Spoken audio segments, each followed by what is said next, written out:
Okay, after last week's show, we had a chat at the Patreon's meeting and we discussed the technique that I used to create the dado in the back of the boards. And there was concern that it was a little bit dangerous. My hands were a little bit too close to the cutter. So we've got this nice wide board, we could do it a safer way. Now I had intended to put a stop back here, which means I can push the timber back against there and lay it down. And you'll notice also, I brought the fence over close and I've closed these sections up and I've got marks on the fence for my start position and for my finish position. Now I'll have a whole lot more control by not having to worry about stopping this board taking off that direction. And I can lower it down onto the cutter quite comfortably and I can hold it here right away from everything and just use the push block to hold the timber down as it's progressing over.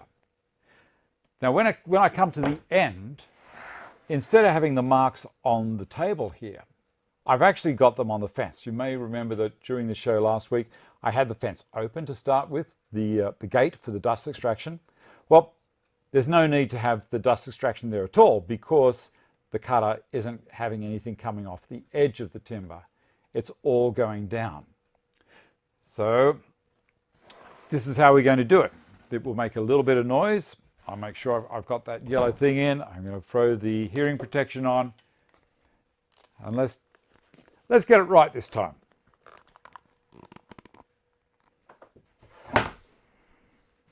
Put this here ready and turn her on. Okay, lift her up, take it over to the fence and slowly push it down.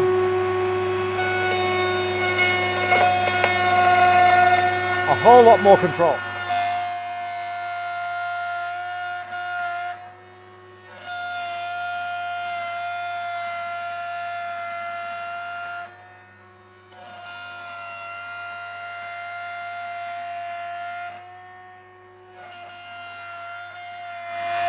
When I get to the end,